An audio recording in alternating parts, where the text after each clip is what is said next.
Je suis Key Account Manager chez Cible Communication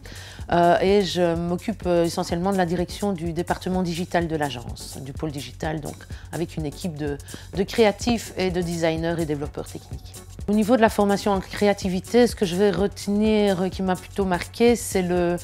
la réflexion sur le processus créatif et donc comprendre vraiment comment fonctionne une mécanique de brainstorming par exemple, donc comment on fait émerger les idées. Nous sommes nous-mêmes une agence de communication, donc nous maîtrisons déjà ces techniques, mais le fait d'avoir suivi cette formation nous permet d'aborder cette recherche créative d'une manière plus maîtrisée en fait. Une agence de com, quelque part, elle est tout le temps à la recherche de concepts créatifs. Et donc nous organisons en interne des réunions de travail pour essayer de déterminer des concepts de campagne pour nos clients. Et ce sont, lors de ces brainstorming, nous appliquons les techniques que nous avons apprises lors de la formation, notamment de dépasser nos limites créatives, donc